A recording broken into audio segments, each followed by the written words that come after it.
ശബരിമല യുവതി പ്രവേശന വിഷയത്തിൽ ഇരട്ടത്താപ്പ് കാട്ടി പിണറായി സർക്കാർ തെരഞ്ഞെടുപ്പിൽ വോട്ട് ബാങ്ക് ലക്ഷ്യം വെച്ച് മുൻ നിലപാട് തിരുത്തും എന്ന് പ്രഖ്യാപിച്ചെങ്കിലും സുപ്രീം കോടതിയിൽ സ്വീകരിച്ചത് യുവതി പ്രവേശനത്തിന് അനുകൂലമായ നിലപാടാണ്.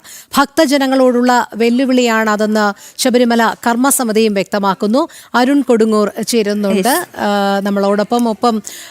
അരുൺ, നമുക്കറിയാം സർക്കാർ നിലപാട് എന്തായിരുന്നുവെന്ന്, തെരഞ്ഞെടുപ്പിന് മുൻപ് പറഞ്ഞ നിലപാടല്ല എന്നുള്ളത് ഇപ്പോൾ കാണുന്നതുമാണ് യുവതീ പ്രവേശനവുമായി ബന്ധപ്പെട്ട്. എന്തായാലും ഇതിൽ വലിയ രീതിയിലുള്ള അതൃപ്തി തന്നെയാണല്ലേ ശബരിമല കർമ്മസമിതിയുടെ ഭാഗത്തു നിന്നും ഉണ്ടാകുന്നത്? തീർച്ചയായും അത് തന്നെയാണ് ഏറ്റവും പ്രധാനപ്പെട്ട കാര്യം. നമ്മളൊക്കെ തന്നെയും വിശ്വസിച്ചിരുന്നു ഒരു വലിയ മാറ്റം ഇവിടെ സംസ്ഥാന സർക്കാരിൻ്റെ ഭാഗത്തുനിന്ന് ഉണ്ടാക്കുമെന്നുള്ള, ഭക്തജനങ്ങളെയൊക്കെ തന്നെ വിശ്വസിപ്പിക്കുന്ന രീതിയിലേക്കുള്ള ഒരു നിലപാടായിരുന്നു അന്ന് സംസ്ഥാന സർക്കാർ സ്വീകരിച്ചത്. പക്ഷേ അന്ന് നമ്മൾ ജനം ടി വി ഈ കാര്യത്തിൽ തുറന്നു കാട്ടിയിരുന്നു. തെരഞ്ഞെടുപ്പ് മുന്നിൽ കണ്ടുകൊണ്ടുള്ള ഒരു രാഷ്ട്രീയ ലക്ഷ്യത്തിനപ്പുറത്തേക്ക് ആത്മാർത്ഥമായ ഒരു നടപടിയുമല്ല ഈ വിഷയത്തിൽ ഉണ്ടാകുന്നതെന്നുള്ള ഒരു കാര്യങ്ങൾ കൃത്യമായി തന്നെ പറഞ്ഞിരുന്നത്. അത് തന്നെയാണ് ഇപ്പോൾ ഉണ്ടായത്. പക്ഷേ ഇപ്പോൾ പിണറായി സർക്കാരിന് വലിയ തിരിച്ചടി, കനത്ത പരാജയമേറ്റ് പോകുമ്പോൾ അവർ എടുത്ത നിലപാടുകൾ അത് തന്നെയാണ് ഏറ്റവും പ്രധാനപ്പെട്ട കാര്യം. ഈ ശബരിമല വിഷയവുമായി ബന്ധപ്പെട്ട സുപ്രീം കോടതിയിലെ കേസുമായി ബന്ധപ്പെട്ടൊക്കെ തന്നെ കൃത്യമായ നിലപാട് അറിയിച്ചുകൊണ്ട് ആ കൃത്യമായ ഒരു പോരാട്ടം നടത്തുന്ന ഒരാൾ കൂടി നമുക്കൊപ്പം ഉണ്ട്. ശബരിമല കർമ്മസമിതിയുടെ സംസ്ഥാന ജനറൽ കൺവീനറായ SJR കുമാറാണ് നമുക്കൊപ്പം ഉണ്ട്. അന്ന് ആദ്യ സംസ്ഥാന സർക്കാർ നിലപാട് മാറ്റുന്നു എന്ന് പറയുമ്പോൾ ആദ്യം എടുത്ത പ്രതികരണം അങ്ങയുടെ അന്ന് അങ്ങ് പറഞ്ഞ അതേ കാര്യങ്ങൾ തന്നെയാണ് ഇപ്പോൾ സംഭവിച്ചുകൊണ്ടിരിക്കുന്നത്. അത് തന്നെയല്ലേ ഇപ്പോൾ സുപ്രീം കോടതിയിൽ സർക്കാർ സ്വീകരിച്ച നിലപാടിലൂടെ കൃത്യമാകുന്നത്? തീർച്ചയായിട്ടും നമ്മൾ ഈ ശബരിമല വിഷയത്തിൽ കേരള സർക്കാർ നിലപാട് മാറ്റുന്നു എന്നുള്ള വാർത്ത വന്നപ്പോൾ ജനം ടി വി തന്നെയാണ് ഞാൻ പ്രതികരിച്ചതെന്ന് എൻ്റെ ഓർമ്മ. അതായത് വിശ്വസിക്കാൻ പറ്റില്ല. കേരള സർക്കാർ ഈ ഇടതായാലും വലതായാലും നമുക്ക് ധാരാളം അത്ര അനുഭവങ്ങളുണ്ട്. പ്രത്യേകിച്ചും ഇടതുപക്ഷ സർക്കാർ 2018 സമയത്ത് നമ്മുടെ യുവതീ പ്രവേശന വിഷയത്തിൽ കോടതി പോലും യുവതികളെ ഉടനെ പ്രവേശിപ്പിക്കണമെന്ന് ആവശ്യപ്പെടാത്ത സമയത്ത് പോലും നമ്മുടെ ആചാരലംഘനത്തിന് തയ്യാറായവരാണവർ. തുടർന്ന് ഇങ്ങോട്ട് പല വിഷയങ്ങൾ നമുക്കറിയാം. ഈ കേസുകൾ പിൻവലിക്കുന്ന കാര്യത്തിൽ മന്ത്രിസഭ തീരുമാനമെടുത്തു. പക്ഷേ CA സമരത്തിൽ പങ്കെടുത്തവരെയും ശബരിമല വിഷയത്തിൽ പങ്കെടുത്തവരുടെയും കേസുകൾ പിൻവലിക്കുമെന്ന് പറഞ്ഞപ്പോൾ CA സമരത്തിൽ പങ്കെടുത്തവരുടെ കേസ് പിൻവലിച്ചെങ്കിലും ഒരു കാരണവശാലും ശബരിമല പ്രക്ഷോഭത്തിൽ പങ്കെടുത്തവരുടെ കേസ് അന്നും പിൻവലിച്ചിട്ടില്ല. അതുകൊണ്ട് ശബരിമലയുടെ വിഷയത്തിൽ തുടരെയായിട്ട് ഇത്തരം തിരിച്ചടികളാണ് നമുക്ക് കിട്ടിക്കൊണ്ടിരിക്കുന്നത്. ഒരു കാരണവശാലും വിശ്വാസയോഗ്യമായിരുന്നില്ല അവരുടെ പ്രവർത്തനം നമുക്കറിയാം. അത്തരത്തിലാണ് അന്ന് നമ്മൾ കണ്ടത്. ഇന്നിപ്പോൾ ഏറ്റവും വലിയ ഭീഷണി അല്ലെങ്കിൽ ഒരു വഞ്ചന ഈ കേരളീയ സമൂഹത്തോട്. ഞാൻ പറയുന്നത് ഇത് ശബരിമലയുടെ മാത്രമല്ല, അത് വളരെ പ്രധാനപ്പെട്ട വിഷയമാണ്.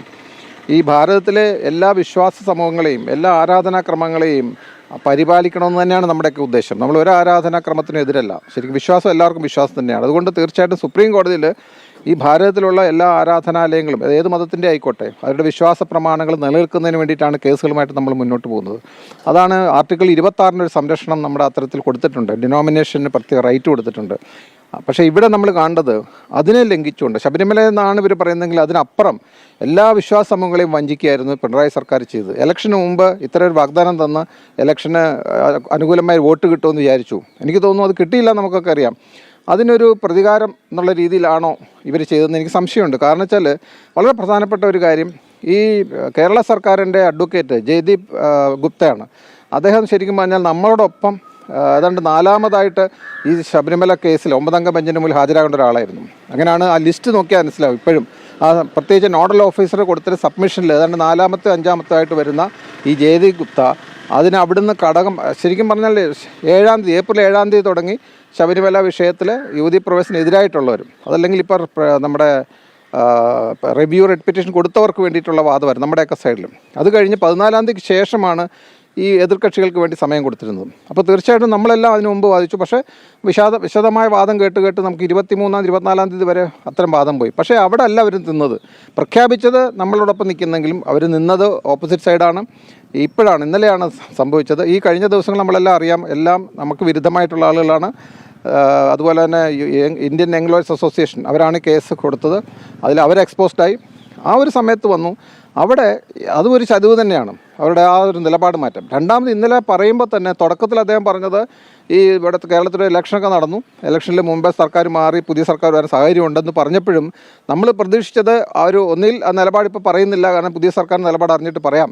കാരണം അദ്ദേഹം ഒരു സീനിയർ അഭിഭാഷകനാണ്. അദ്ദേഹത്തെ പോലെ ഒരാൾ തീർച്ചയായിട്ടും ഈ സർക്കാർ മാറുന്ന സമയത്തിൽ ഒരിക്കലും പഴയ സർക്കാർ നിലപാട് പറയാൻ പാടില്ലായിരുന്നു. അത് പറഞ്ഞു. അപ്പോൾ അദ്ദേഹം സത്യം പറഞ്ഞാൽ ഒരു വക്കീൽ എന്നുള്ള നിലയിൽ അദ്ദേഹം ചെയ്തതും ശരിക്കും പറഞ്ഞാൽ നമ്മുടെ കോൺസ്റ്റിറ്റ്യൂഷൻ വിരുദ്ധമായിട്ടാണെന്ന് ഞാൻ വിശ്വസിക്കുന്നത്. പിന്നീട് അദ്ദേഹത്തിൻ്റെ വാദം മുന്നോട്ട് വരുമ്പോൾ നമ്മൾ ഞെട്ടിപ്പോയി. കാരണം ഈ ഭരണഘടനയുടെ 25, 26 ആർട്ടിക്കിളുണ്ട്.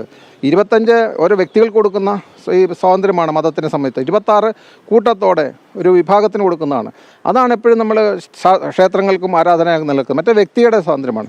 എപ്പോഴും ഈ 26 അപ്പർ നിലയിൽ നിന്നുള്ളതാണ് ത്രൂ ഔട്ട് വാദവും പല ഭരണഘടനാ വിധികളും അങ്ങനെ വന്നിട്ടുണ്ട്. പക്ഷേ ഇന്നലെ ജയദീപ് ഗുപ്തയുടെ വാദം കേരള സർക്കാരിന് വേണ്ടി തിരിച്ചായിരുന്നു. അവർ പറയുന്നത് അത്തരം റൈറ്റിനൊന്നും കാര്യമില്ല, ഡിനോമിനേഷൻ്റെ കാര്യമില്ല, അവർക്കങ്ങനെ പ്രത്യേക അവകാശം കൊടുക്കേണ്ട കാര്യമില്ല, ഇൻഡിവിജ്വൽ റൈറ്റിനാണ് പ്രധാനം എന്ന തരത്തിൽ വാദിച്ചു.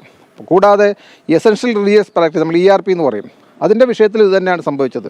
ഈ എസൻഷ്യൽ റിലീജിയസ് പ്രാക്ടീസ് നമ്മളെ വാദം എന്താണെന്ന് വെച്ചാൽ കോടതി തീരുമാനിക്കാൻ പറ്റുന്നതല്ല.